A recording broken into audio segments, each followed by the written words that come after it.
Hello green മീഡിയാസിലേക്ക് സ്വാഗതം. വിലായത്ത് ബുദ്ധ, echo ഈ രണ്ട് ചിത്രങ്ങൾ ശനിയാഴ്ചത്തെ പ്രകടനം നമുക്കൊന്ന് വിലയിരുത്താം. ഉച്ചവരെയുള്ള ആ ഒരു വിലയിരുത്തലിൽ നമുക്ക് ആദ്യം വിലായത്ത് ബുദ്ധയുടെ കാര്യങ്ങളിലേക്ക് കടക്കാം.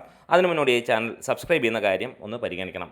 അപ്പോൾ നമ്മൾ കാര്യങ്ങളിലേക്ക് കടക്കാം. ജയൻ നമ്പ്യാർ സംവിധാനം ചെയ്ത വിലായത്ത് ബുദ്ധ, പൃഥ്വിരാജ് സുകുമാരൻ ആണ് കേന്ദ്ര കഥാപാത്രമായി എത്തിയിരിക്കുന്നത്. കട്ടയ്ക്ക് ഷമ്മി തിലകനും കൂടെയുണ്ട്. സിനിമയ്ക്ക് ആദ്യ ദിനം ട്രാക്കിങ്ങിലൂടെ മാത്രമേ ലഭിച്ചത് 1,52,90,50,000 രൂപയോളമാണ്. അതായത് 1,80,00,000 മുകളിൽ സിനിമയ്ക്ക് ആദ്യ ദിനം കേരള ബോക്സ് ഓഫീസിൽ നിന്ന് നേടാൻ കഴിഞ്ഞു. 92,900 ടിക്കറ്റുകൾ, 93,000 ടിക്കറ്റുകൾ വിറ്റുപോയെന്ന് നമുക്ക് പറയാം. ഇന്ന് ശനിയാഴ്ച ഇതുവരെ ഉച്ചവരെയുള്ള കളക്ഷൻ കാര്യങ്ങൾ വരുമ്പോൾ 1,015ഓളം ഷോകളാണ് സിനിമയ്ക്ക് ട്രാക്ക് ചെയ്യപ്പെട്ടിട്ടുള്ളത്. 21,776ഓളം ടിക്കറ്റുകൾ വിറ്റുപോയതായി കാണിക്കുന്നു. 7% ഈ ഉച്ചവരെയുള്ള ഓക്യുപ്പൻസി വന്നിരിക്കുന്നത്. 38,60,000 രൂപയോളമാണ് സിനിമയുടെ ഇതുവരെയുള്ള ട്രാക്ഡ് കളക്ഷൻസ്. അതായത് 50 ലക്ഷം രൂപ ഇന്ന് സിനിമ കടന്നിരിക്കുന്നു. ഇന്നും 1 കോടിക്ക് മുകളിലുണ്ടാകുമെന്നുള്ളത് ഉറപ്പിച്ചിരിക്കുകയുമാണ്. എന്നിരുന്നാലും സിനിമയ്ക്ക് ആദ്യ ദിനത്തെ ആ ഒരു പ്രതികരണം വന്നത് ഒരു ആവറേജ് അല്ലെങ്കിൽ മിക്സഡ് റിവ്യൂ എന്നുള്ളത് തന്നെയാണ് പറയാം. അതിൽ തന്നെ ആവറേജ് ലെവലിലേക്ക് സിനിമ പോകുന്നു എന്നുള്ളതാണ്. ദൈർഘ്യവും അതേപോലെ തന്നെ ഒരു ഡ്രമാറ്റിക് വേർഷനാണ് ആളുകളെല്ലാം ഈ ഒരു സിനിമയിൽ കണ്ടിരിക്കുന്നത്. പലരും പുഷ്പയുമായി കമ്പയർ ചെയ്യുന്നു എന്നുള്ള ഒരു നെഗറ്റിവിറ്റിയും സിനിമയ്ക്ക് ഉണ്ട് എന്ന് പറയാം.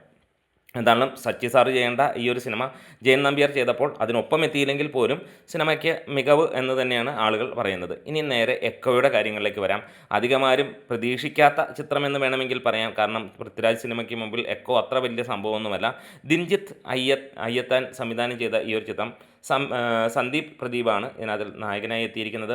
സിനിമ ആദ്യ ദിനം തന്നെ ഗംഭീരമായിട്ടുള്ള ഒരു അഭിപ്രായം തന്നെയാണ് പുറത്തു വന്നിരിക്കുന്നത്. ആ ഒരു അഭിപ്രായം എക്സ്ട്രാ ഓർഡിനറി പോസിറ്റീവ് എന്ന് തന്നെ പറയാം. അദ്ദേഹത്തിൻ്റെ സ്ഥിരം ഫോർമാറ്റുകളിലുള്ള ചിത്രങ്ങൾ, അതായത് കിഷ്കിന്ധാകാന്ഡം എങ്ങനെ അതേപോലെ അതിന് മുകളിൽ നിൽക്കുന്ന ചിത്രം എന്നുള്ള പേരിലാണ് വന്നത്. ആദ്യ ദിനം 683 ഷോകളിൽ നിന്ന് 35,100ഓളം ടിക്കറ്റുകൾ മാത്രം വിറ്റുപോയ സിനിമയ്ക്ക് 25%-ഓളമായിരുന്നു ബോക്സ് ഓഫീസിലുള്ള തിരക്ക് അല്ലെങ്കിൽ ഓക്യുപ്പൻസി.